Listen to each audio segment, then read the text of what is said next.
अस्सलाम वालेकुम। Mister property फिर हाजिर हो गया प्रॉपर्टी की बातें करने के लिए। प्रॉपर्टी की बात करें मिस्टर प्रॉपर्टी के साथ के सेगमेंट में आज हमारे साथ प्रॉपर्टी एनालिस्ट खालिद कुरैशी साहब मौजूद हैं। एक बार फिर मैं आपको खालिद कुरैशी साहब खुशामदीद कहता हूँ अपने इस शो में, और मैं बहुत ज़्यादा एक्साइटेड हूँ बिकॉज क्योंकि इस सेगमेंट के हमारे पहले गेस्ट खालिद कुरैशी साहब हैं जो प्रॉपर्टी एनालिस्ट हैं। हम बहुत शुक्रिया अदा करते हैं खालिद कुरैशी साहब। अस्सलाम वालेकुम। वालेकुम सलाम। तो आज खालिद कुरैशी साहब के साथ हम बात करेंगे जो न्यू इंटरनेशनल एयरपोर्ट और आने वाले दिनों का, आने वाले वक्त का जो ठलिया इंटरचेंज है ये ज़ीरो पॉइंट बनने जा रहा है इस्लामाबाद का, और इस्लामाबाद आहिस्ता आहिस्ता बहुत ज़्यादा फैल रहा है। और जो गवर्नमेंट के न्यू आने वाले प्रोजेक्ट्स हैं उनके बारे में आप हमारे व्यूवर्स को भी बताएं कि उससे रियल इस्टेट पे क्या इम्पैक्ट पड़ेगा और उसकी जो सराउंडिंग में सोसाइटीज़ हैं उनके ऊपर क्या इम्पैक्ट पड़ेगा, और जो प्रोजेक्ट्स हैं उनके ऊपर क्या इम्पैक्ट पड़ेगा, यहाँ जो है कितना वो प्रॉफिट गेन करेंगे। बिस्मिल्लाहिर्रहमानिर्रहीम। मैं एक तो अली आपका और आपके मिस्टर प्रॉपर्टी के चैनल से मैं शुक्रिया अदा करता हूँ कि आपने मुझे भी मौका दिया कि मैं अपने ख़यालात का इज़हार कर सकूँ और लोगों को अपनी राय से आगाह कर सकूँ। जो आपने बिल्कुल एक प्रॉपर्टी से रिलेटेड जो बात की है बड़ी वैलिड है और बड़ी अच्छी बात है। और इस्लामाबाद एयरपोर्ट से इस्लामाबाद की जानिब एक नया शहर बस रहा है और इसके सराउंडिंग जो सोसाइटीज़ हैं उससे लोगों के बड़ी इन्वेस्टमेंट वाबस्ता है, लोग वहाँ इन्वेस्टमेंट कर रहे हैं, बड़ी सोसाइटीज़ आ रही हैं और ये पिछले 5-7 सालों में एक बहुत बड़ा बूस्ट आया है। और इसमें बिल्कुल जिस तरह आपने अपने इंट्रो में भी कहा है कि ठलियाँ एक नया ज़ीरो पॉइंट बन रहा है। जिस तरह आज से 50 साल पहले इस्लामाबाद का ज़ीरो पॉइंट था, फैज़ाबाद से आते हुए ज़ीरो पॉइंट वो मेन पॉइंट समझा जाता था और वहाँ से लोग किसी जगह का भी अगर कहते थे तो वो ज़ीरो पॉइंट से उसकी मेजरमेंट करते थे। अभी बिल्कुल आपकी बात दुरुस्त है कि ठलियाँ जो है that become a new zero point of Rawalpindi Islamabad. उसकी बेशुमार वजूहत हैं। एक तो ये है कि मोटरवे पर आ रहा है, दूसरा रिंग रोड वहाँ पर आ रही है, तीसरा जस्ट 5 किलोमीटर ठलियाँ से न्यू एयरपोर्ट है। और बिल्कुल ठीक बात है कि इस्लामाबाद एयरपोर्ट से जब इस्लामाबाद की जानिब आते हैं तो वो जो रोड है Kashmir highway that is a VVIP road. अब उसके ऊपर आप देखें मेट्रो के भी स्टेशन जो हैं वो G9 से लेके एयरपोर्ट तक चले गए और वो सर्विस भी शुरू हो गई है, चलनी शुरू हो गई है। उसके अलावा जो आपने जिस तरह पूछा कि गवर्नमेंट की तरफ से कौन कौन से प्रोजेक्ट्स आ रहे हैं जिनकी वजह से इन सोसाइटीज़ को या इन एरियाज़ को बूस्ट मिलेगा या फ़ायदा मिलेगा, उसमें दो मेन हैं। एक तो ठलियाँ बन चुका है और ठलियाँ के ऊपर रिंग रोड आ रही है जो रवाज से शुरू होकर वहाँ पर आएगी। दूसरा जो मेन, जब इस्लामाबाद आप एयरपोर्ट से आप ज़ीरो पॉइंट की जानिब आते हैं या इस्लामाबाद की जानिब आते हैं कश्मीर हाईवे के ज़रिए, तो 17th एवेन्यू जिसकी अभी गुज़श्ता दिनों इसका एक टेंडर भी आया था, कंसल्टेंसी फर्म्स हायर कर रहे थे कि इसकी फिजिबिलिटी बनाना चाहते हैं। एक तो ये बिल्कुल 17th एवेन्यू जो आ रहा है वो जहाँ पर जेल बन रही है और ये तबलीगी मरकज़ है इसके करीब से आ रही है। और ये I-17, H-17 और I-16 और H-16 के दरमियान जो सर्विस रोड है इसको जाके ये लिंक करेगी। ये कश्मीर हाईवे से जस्ट 2 किलोमीटर पर जाके ये I-16 की सर्विस रोड को टच करेगी। और उसकी वजह से जहाँ CDA के सेक्टरों को फ़ायदा है वहाँ foreign office employees cooperating society है, CBR एम्प्लॉयज़ कोऑपरेटिंग सोसाइटी है, अप कंट्री है, फिर ये गिरजा रोड पर जाएगी। अब गिरजा रोड बाज़ार तो मतलब वो कोई 17 फुट उसकी चौड़ाई है या 23 फुट उसकी चौड़ाई है, लेकिन RDA के कागजात में वो 110 फुट है गिरजा रोड। अभी वक्ती जो है 17 फुट अभी जो है कारपेटेड जो हुई है। अच्छा, वहाँ से अगर बाहर निकलें आप अप कंट्री से तो 3.9 किलोमीटर ठलियाँ हैं, तो लेफ़्ट पर अगर 9 या 10 किलोमीटर पर कासम मार्केट सदर की तरफ है। अब उस गिरजा रोड के ऊपर मार्बल आर्च है जिसको RDA ने अप्रूवल दी हुई है, सिल्वर सिटी है जिसके पास NOC है, गाफ सिटी ने सबमिशन की हुई है, अप कंट्री के पास NOC है, CBR एम्प्लॉयज़ कोऑपरेटिंग सोसाइटी के पास NOC है, जो फॉरेन ऑफिस कोऑपरेटिव है उसके पास NOC है, यूनिवर्सिटी टाउन के पास NOC है।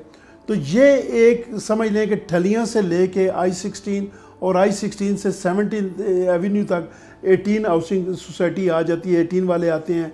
उसके अलावा टॉप सिटी है, मुमताज़ सिटी है, शालीमार टाउन है, ये सारी सोसाइटीज़ हैं। तो 17th एवेन्यू की वजह से जो बहुत बूस्ट मिलेगा वो जहाँ CDA के सेक्टर I-14, 15, 16। दूसरी बात यह है कि 900 किलोमीटर 900 कनाल के ऊपर जेल बन रही है, मॉडल जेल जो इस्लामाबाद की बन रही है। अब अल्टीमेटली उसको एक्सेस भी यहीं से मिलेगी। तो मेरा ख्याल है कि अगले साल 12-15 महीनों के अंदर ये ऑपरेटिव हो जानी चाहिए 17th एवेन्यू। 17th एवेन्यू बनने का मतलब ये है कि 0 पॉइंट से आप 20 से 25 मिनट में इन सोसाइटीज़ में जिनका हमने जिक्र किया है, वो फॉरेन ऑफिस है, CBR है, अप कंट्री है, गिरजा रोड की जो सोसाइटीज़ हैं, इनको जाके एक्सेस मिलेगी इस्लामाबाद से। तो इसलिए इसके साथ तो बहुत बूस्ट मिलेगा। एक 17th एवेन्यू, दूसरा एक टेंडर्ड हो गया और उस पर सिविल वर्क हो रहा है, वो गोलड़ा अंडरपास है। जब आप G13 से टूवर्ड आप पिंडी की तरफ जाते हैं और I-14 की तरफ जाते हैं, हाजी कैंप की तरफ, तो वहाँ GT रोड के ऊपर अंडरपास का काम शुरू हो गया है। उसकी वजह से भी अब G13 में सिटी हाउसिंग फाउंडेशन का सेक्टर है, वहाँ जो 25-40 का प्लाट है वो 1.25 करोड़ से 1.5 करोड़ का है। तो वहाँ से मेरे ख्याल 5-7 मिनट की ड्राइव पर अंडरपास बनने के बाद I-14, 15, 16 है, और I-16 से मैं 5 मिनट पर ये सोसाइटीज़ हैं जिनका हम जिक्र कर रहे हैं। तो इसलिए ये दोनों जो हैं ठलियाँ डेवलप होने से, गिरजा रोड की एक्सटेंशन से, 17th एवेन्यू से और ये गोलड़ा अंडरपास से, इन तमाम सोसाइटीज़ को बूस्ट मिलेगा।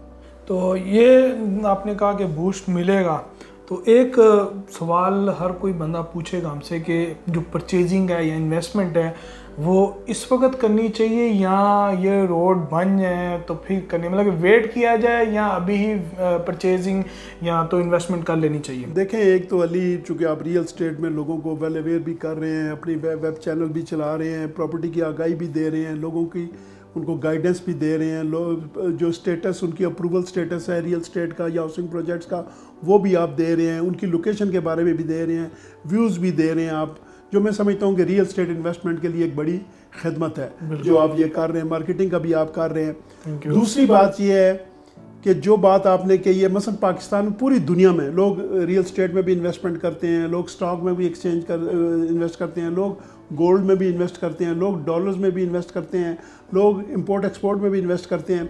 रियल स्टेट ही ऐसी क्यों, और ख़ास तौर पर पाकिस्तान में, मतलब थर्ड वर्ल्ड की जो कंट्रीज़ हैं, रियल स्टेट एक ऐसी चीज़ है जहाँ पर इन्वेस्टमेंट मुझे कम से कम 25-30 साल में नहीं महसूस हुआ कि किसी को नुकसान हुआ हो।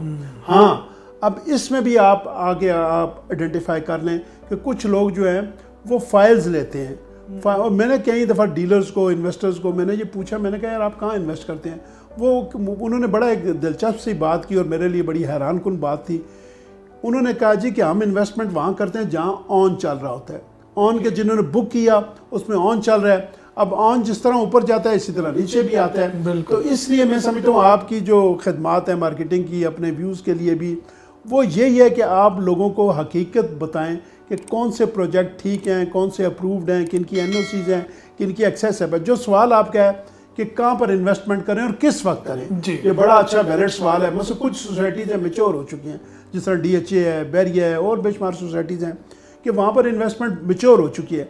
ये वो नया एरिया है जिसको वर्जन एरिया आप कहते हैं। देखिए, मैं आपको इसका एक और एनालाइज करके बताता हूँ कि पूरे इस्लामाबाद में 1 या 2 5 स्टार होटल है पूरे इस्लामाबाद में, जो 50 साल पहले डेवलप हुआ था।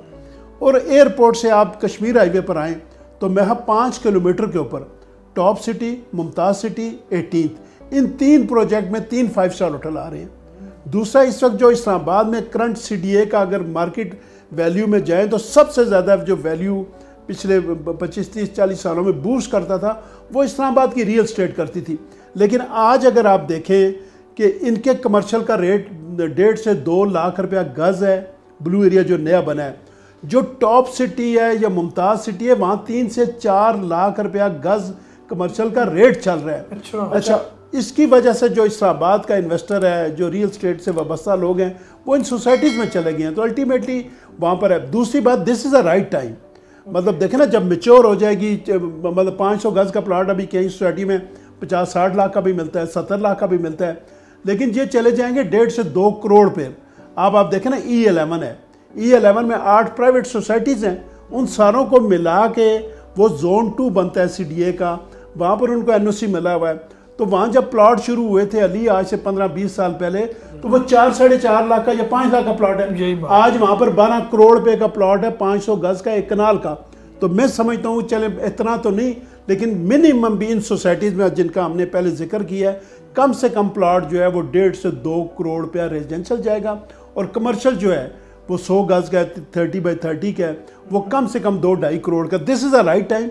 इन सोसाइटीज़ में ये बहुत अच्छा इन्वेस्टमेंट का टाइम है। और उसकी मेन वजह न्यू इंटरनेशनल एयरपोर्ट और जो है ठलिया इंटरचेंज, जो ये आने वाले वक्त में जो है 0 पॉइंट बनने जा रहा है, तो उसकी मेन वजह यही 2 चीज़ें हैं। एक तो इसमें देखें जो आपने बात की है कि रिंग 0 पॉइंट बनने जा रहा है, देखें जो न्यू एयरपोर्ट है ना जी, बस हम एयरपोर्ट को कंपेयर कर रहे हैं जो चकलाला का पुराना एयरपोर्ट था, या इसको कंपेयर हम कर रहे हैं लाहौर के एयरपोर्ट से, या इसको हम कंपेयर कर रहे हैं कराची या पेशावर के एयरपोर्ट से। ये जो इस्लामाबाद का एयरपोर्ट है ये दुबई के बाद सबसे बड़ा एयरपोर्ट है, ठीक है। अभी तो ये फंक्शनल ऑपरेशनल 20% भी नहीं हुआ।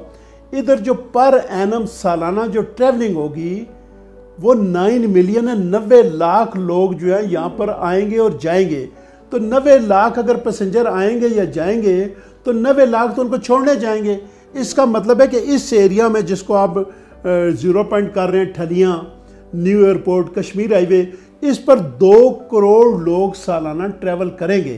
कोई जा रहे होंगे, कोई आ रहे होंगे। ये ट्रांजिट एयरपोर्ट है, इसके साथ सी पैक कनेक्ट हो रहा है, इसके साथ रिंग रोड कनेक्ट हो रही है। तो इसलिए मुस्तकबिल में जो इन्वेस्टमेंट है वो सबसे बेहतरीन जगह जो है इसके सराउंडिंग है। इसके अगर 10 किलोमीटर को अगर मार्क करें, उसमें जो मसलन उसमें जो सोसाइटीज़ आ रही हैं, जिस तरह यूनिवर्सिटी टाउन आ जाता है, जिस तरह फॉरेन ऑफिस एम्प्लॉयज़ आ जाती है, जिस तरह CBR एम्प्लॉयज़ कोऑपरेटिंग सोसाइटी है, जिस तरह आप कंट्री आ जाती है, जिस तरह मार्बल आर्च आ जाती है, सिल्वर सिटी आ जाती है, 18 आ रही है, फैसल टाउन आ रहा है, मल्टी वाले फेज 2 लेके आ रहे हैं। तो इसलिए आपके व्यूज़ के लिए कि this is a right time, आज आप इन्वेस्टमेंट करें महफूज तरीन। दूसरी बात यह है कि मुझे जिसने भी पूछा, मैं 15, 16, 18 साल से सिर्फ कोऑपरेटिव सोसाइटी के साथ हूँ, हाउसिंग सोसाइटी के साथ वाबस्ता हूँ, CDA RDA में जाता हूँ, NOCs के लिए जाता हूँ। तो मुझे किसी ने अगर इन्वेस्टमेंट के लिए कहा है तो मैंने उसको पहले एडवाइस किया कि आप जाके मौका, जिस तरह आप व्यू के लिए जाते हैं, हर प्रोजेक्ट में आप जा रहे हैं, मिस्टर प्रॉपर्टी वाले जा रहे हैं और लोगों को ऑन ग्राउंड दिखा रहे हैं। This is a right way कि आप जो भी इन्वेस्टमेंट को उन्हें कहें जाके आप भाई साहब पहले जाके मौका देख लें, डेवलपमेंट देख लें, एक्सेस देख लें, फिर इन्वेस्टमेंट करें। और देखें ना, एक है फाइल इन्वेस्टमेंट, उससे बेहतर जेन्युइन इन्वेस्टमेंट ये, और गारंटेड बात है, कोई एक्ट ऑफ गॉड अल्लाह की तरफ से कोई आ जाए, कोई खुदा न खासा जंग आ जाए, अदरवाइज प्रॉपर्टी डिवैल्यू होने की यहाँ ज़रूरत नहीं है। चूँकि आज से 5 साल पहले CBR का प्लॉट खरीदने वाला कोई नहीं था, बिल्कुल यही बात है, आज बेचने वाला नहीं मिल रहा। तो ये बूस्ट कैसे मिल गया? फॉरेन ऑफिस के प्लॉट में 12 लाख रुपए का 600 गज का प्लॉट था, खरीदता कोई नहीं था, आज 1.25 करोड़ का उसका 600 गज का नहीं मिल रहा। अभी उनकी ऑक्शन हुई है, फॉरेन ऑफिस एम्प्लॉयज़ को, वो कोऑपरेटिव सोसाइटी है, उनकी ऑक्शन हुई है 100 गज का 30 बाई 30 का क्लास 3 शॉपिंग सेंटर का ग्राउंड प्लस 3 स्टोरीज का जो प्लॉट गया है वो 1.25 करोड़ रुपए का गया है। तो आप देखें ना कि आज 1.25 करोड़ का, वो मेरा अगले 6 महीने नहीं तो चले साल नहीं तो 2 साल, वो कम से कम 2.5 करोड़ का है। तो this is a right time कि इन जगह पर वो इन्वेस्टमेंट करें, उनके लिए मैं समझता हूँ अच्छी इन्वेस्टमेंट है। खालिद कुरैशी साहब, एक ओल्ड सिटी देख लें तो उसके अंदर जो आबादी है बहुत ज़्यादा कंप्रेस्ड हो चुकी है और वहाँ से आते आते रश बहुत हो जाता है। तो उस लिहाज से इस रश को कम या इसकी मतलब कि इसको देखा जाए, और वहाँ की ख़ासतौर पे प्राइस बहुत ज़्यादा, मतलब कि उसकी वहाँ की कीमतें जो है आसमान से बातें कर ली और हर किसी की अप्रोच में नहीं आती। तो उस लिहाज से भी हमारे जो व्यूवर्स हैं उनको गाइड करें कि इस वक्त कि अगर आप उन्होंने किसी ने अभी इस वक्त घर बनाना है तो वो किस एरिया को प्रेफर करें, या आने वाली नेक्स्ट जनरेशन है उसके लिए क्या ऑप्शन मौजूद है, तो इसमें भी हमारी रहनुमाई कर दें। देखिए, एक तो अली मैं समझता हूँ कि जिस तरह मैंने पहले भी आपको बताया कि आप बड़ी लोगों के लिए अवेयरनेस जनरेट कर रहे हैं, ये बड़ी अल्लाह ताला की तरफ से ब्लेसिंग है कि लोगों को आप रहनुमाई दें और अच्छी रहनुमाई दें, और उसके बारे में लोगों को भी इसका फ़ायदा होना चाहिए, लोग भी इससे इस्तेफादा करें। देखें, एक तो ये है कि लोगों को आज दिन तक मतलब वो इतना नहीं सोचते कि हमें कहाँ घर लेना चाहिए, कहाँ अपार्टमेंट लेना चाहिए, कहाँ प्लॉट लेना चाहिए, कहाँ किस जगह इन्वेस्टमेंट ठीक भी है, किस जगह नहीं है, और किस जगह वो बूस्ट कर सकती है, महंगे हो सकते हैं प्लॉट, हमारी इन्वेस्टमेंट डबल हो सकती है। तो इसमें एक तो ये है कि जिस तरह इस्लामाबाद एयरपोर्ट से आते हुए इस्लामाबाद की जानिब कश्मीर हाईवे है, एक तो गवर्नमेंट इसको बिल्कुल 0 पॉइंट से लेके एयरपोर्ट तक ये तकरीबन 14-15 किलोमीटर बनता है, इसको सिग्नल फ्री वो कर रहे हैं, ऑलमोस्ट कर दी है, और सिग्नल फ्री, इस पर फिर मेट्रो भी चल रही है। दूसरी बात ये है कि मसलन जो घर जहाँ पर भी लेते हैं, बिल्कुल आपकी बात ये बिल्कुल ठीक है कि इस्लामाबाद जैम पैक हो गया है। इस्लामाबाद का आखिरी सेक्टर वो CDA का भी नहीं है, बल्कि हाउसिंग फाउंडेशन का है, G13 G14 है। G14 का भी G14 4 क्लियर है, 213 वो जो है वहाँ तो पोजेशन कब्जा ग्रुपों के पास है, वो लोकल्स बैठे हुए, वो तो क्लियर ही नहीं है। तो इसलिए इसके बाद तो रह गई हाउसिंग सोसाइटीज़। अच्छा, दूसरी बात यह है कि आने वाली जनरेशन जो है कि लोग जो हैं वो कहते हैं कि हमारे बच्चे किस जगह हों, एक तो उनकी लिविंग महफूज हो, सिक्योरिटी वहाँ पर कोई इशू ना हो, आमदोरफ्त जो है वो बड़ा इजी हो। जब मेट्रो चल रही है तो आमदोरफ्त बड़ी इजी हो जाएगी, सिग्नल फ्री हो जाएगा तो ट्रैफिक का कोई नहीं कंसर्न होगा। दूसरी बात यह है कि जिधर हमने 17th एवेन्यू की बात की है कि एक बहुत बड़ा, मैं समझता हूँ वो इंटरचेंज आ रहा है, जिसकी वजह से सराउंडिंग मतलब फैसल टाउन भी लिंक हो रहा है, सुप्रीम कोर्ट सोसाइटी भी लिंक हो रही है, 18 भी लिंक हो रहा है, यूनिवर्सिटी टाउन भी लिंक हो रहा है, आगे I-16 तक लिंक हो रहा है। तो I-17 पूरा सेक्टर जो है ये मेडिकल सिटी आ रहा है, जहाँ पर तकरीबन 4000 बेड का हॉस्पिटल आ रहा है। इसी तरह वहाँ पर मसन एक जो है वो बेकन हाउस सिटी आ रहा है, 900 कनाल के ऊपर आ रहा है। इसी तरह जिस तरह तबलीगी मरकज़ आया हुआ है, तो वहाँ सरहद यूनिवर्सिटी आ रही है। तो आप एयरपोर्ट के सराउंडिंग एरियाज़ में एजुकेशन का मसला कोई नहीं है, स्कूलिंग का मसला कोई नहीं है, हेल्थ का मसला कोई नहीं है, आमदोरफ्त का मसला कोई नहीं है, रोज़गार का मसला कोई नहीं है।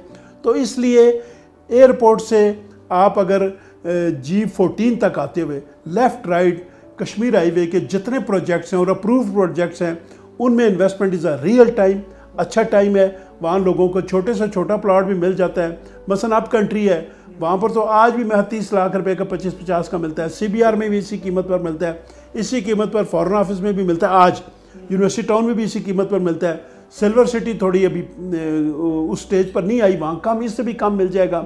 इसी तरह मार्बल आर्च है। तो ये वो सोसाइटीज़ हैं जहाँ पर बहरहाल अगर कोई इस्लामाबाद में काम कर रहा है या इस्लामाबाद में बिज़नेस कर रहा है या इस्लामाबाद में एजुकेशन के लिए आ रहा है, 17th एवेन्यू ये जो मोटरवे बनने की वजह से मेरा ख्याल है कि 15 से 20 मिनट में वो इस्लामाबाद आ सकता है। तो इसलिए this is a right time investment के लिए और ये अच्छी जगह है। खालिद रईस साहब, जो अक्सर हम लोगों को जब कहते हैं कि आप प्लॉट ख़रीद लें, या लोगों की जब कॉल्स आती हैं हमसे, वो पूछते हैं कि हमने प्लॉट ख़रीदना है, तो उनको बताते हैं कि या आने वाले वक्तों में ये 17th एवेन्यू बनने जा रही है, रिंग रोड बनने जा रही है ये, तो फिर वो हमें कहते हैं कि मिस्टर प्रॉपर्टी को कहते हैं कि प्लॉट हम जो है ना जब ये बन जाएंगे तब ले लेंगे। तो आप इसके बारे में हमें या उन लोगों को क्या कहेंगे कि वेट कर लें या क्या करें, वेट करें या ले लें अभी? देखें अली, मिस्टर प्रॉपर्टी के प्लेटफॉर्म से आप काम कर रहे हैं, माशाल्लाह लोगों के लिए अवेयरनेस भी जनरेट कर रहे हैं और ख़िदमत भी कर रहे हैं। लाइटर मूड में हम किसी जगह जा रहे थे शादी पर या किसी फौतगी पर मुल्तान की तरफ, तो रास्ते में किसी जगह एक बिल्कुल छोटा सा कस्बा था, तो वहाँ हम चाय पीने या खाने के लिए रुके। तो वहाँ पर एक कोई रियल स्टेट तो नहीं लेकिन प्रॉपर्टी का दफ्तर था, कि वो प्रॉपर्टी का दफ्तर था दुकान में। तो उसने एक ऊपर स्लोगन लिखा हुआ था कि ज़मीन बननी बंद हो गई है, ये ख़रीद लें महंगी हो जाएगी। तो देखें वो चलें, उसने अपने अंदाज से लिखा और बिल्कुल ठीक बात लिखी थी उसने। आबादी तो बढ़ रही है, मसलन आज से 20 साल पहले जो आबादी थी आज नहीं है, और आज से 20 साल बाद वो आबादी इससे भी डबल हो जाएगी। मुझे किसी दोस्त ने कहा कि आपको पता है कि इंडिया के दिल्ली के अंदर अपार्टमेंट की क्या कीमत है? तो मैंने कहा मुझे तो नहीं आइडिया इंडिया के बारे में। उसने कहा वैसे ही आपका क्या असेसमेंट है? तो मैंने कहा करोड़ का होगा। कहते नहीं और कितना महंगा होगा? मैंने कहा 5 करोड़ का होगा। उसने कहा और कितना महंगा होगा? मैंने कहा 20 करोड़ का होगा। उसने कहा 80 करोड़ रुपये का अपार्टमेंट है 1000 स्क्वायर फीट का, इसलिए कि वहाँ 1.25 अरब या 1.5 अरब की आबादी है। पाकिस्तान में 22 से 24 करोड़ की आबादी है। तो अल्टीमेटली जितनी आबादी बढ़ेगी और हर साल सालाना पाकिस्तान को आज के हालात के मुताबिक बेरोज़गारी है या गुर्बत है या स्टीम नहीं है, लाइन में नहीं है मुल्क, इसके बावजूद 8 से 10 लाख राशि यूनिट हर साल चाहिए।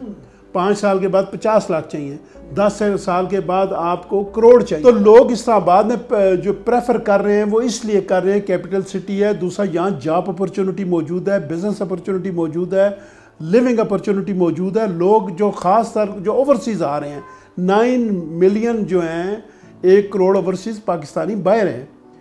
तो वो जब पाकिस्तान आते हैं मुस्तकबिल रहने के लिए, तो वो चॉइस जो करते हैं जो शहर पाकिस्तान में, वो Islamabad is the best choice. दूसरी बात आप जो कहते हैं कि हम बाद में ले लेंगे, तो मुझे बिल्कुल याद है कि गिरजा रोड पर जब हम एक CBR हाउसिंग सोसाइटी में जाते थे तो 3-4 लाख रुपए कनाल थी। तो अभी जब वो एयरपोर्ट बन गया, ठलियाँ बन गया, रोड कारपेट होगी, तो वो 1 करोड़ रुपया कनाल है। तो कीमतें गैर महसूस तरीके से बढ़ती हैं। तो उस वक्त जो ये कहते हैं कि हम 5 साल बाद लेंगे, तो 5 साल बाद ये कीमत नहीं होगी, अल्टीमेटली 500 टाइम इंक्रीज हो चुकी तो होगी। मेरे ख्याल से ओल्ड सिटी से कम से कम भी 10 गुना ज़्यादा प्राइस न्यू सिटी की होंगी, और उसके मुताबिक वो अगर 10 साल में अगर 10 करोड़ का बढ़ा है तो ये मेरे ख्याल से 3 साल के अंदर 10 करोड़ को टच कर जाएगा। बिल्कुल, क्योंकि सारी कमर्शियल एक्टिविटी, इंटरनेशनल एक्टिविटी जो है इसके जो है इस सेक्टर में होने वाली है। बिल्कुल सही बात। हालिद कुरैशी साहब, आपका बहुत बहुत शुक्रिया, आपने हमें टाइम दिया और हमारे व्यूवर्स की बहुत ज़्यादा रहनुमाई की और हमारी भी, तो आपका बहुत बहुत शुक्रिया। इंशाल्लाह आपसे दोबारा टाइम लेंगे, क्योंकि एक दो वीडियोस में ये बातें क्लियर नहीं होती, तो आने वाले दिनों में इंशाल्लाह आपसे दोबारा जो है टाइम लेंगे। और व्यूवर्स, ये था प्रॉपर्टी की बात मिस्टर प्रॉपर्टी के साथ सेगमेंट में। हालिद कुरैशी साहब, इनका मैं बहुत बहुत मशकूर हूँ कि इन्होंने हमें टाइम दिया, इन्होंने अपने कीमती वक्त में से हमारे लिए टाइम निकाला और हमारे व्यूवर्स को जो है बहुत ज़्यादा रहनुमाई की कि इन्वेस्टमेंट कैसी करनी चाहिए, इन्वेस्टमेंट कैसे करनी चाहिए, कब करनी चाहिए और क्यों करनी चाहिए, ये चीज़ें हमें आप जो है बताई। और मिस्टर प्रॉपर्टी इंशाल्लाह आपके लिए इस तरह के सेगमेंट लाता रहेगा, हर फील्ड से जो लोग रिलेटेड होंगे इंशाल्लाह उनके साथ इसी तरह का सेगमेंट होगा प्रॉपर्टी के बाद मिस्टर प्रॉपर्टी के साथ। तो थैंक यू सो मच, आपने भी ये वीडियो पूरी देखी। तो अगर आप इस तरह की वीडियो देखना चाहते हैं तो मिस्टर प्रॉपर्टी के यूट्यूब चैनल को सब्सक्राइब जरूर कर दीजिएगा और बेल आइकन जरूर दबा दीजिएगा ताकि आपको आने वाली न्यू वीडियो की अपडेट मिल जाए। मिस्टर प्रॉपर्टी को और हालिद कुरैशी साहब को इजाज़त दीजिए, फिर मिलेंगे किसी और वीडियो के साथ। अपना और अपने पैरों का ख्याल रखिएगा। फी मानिल्लाह।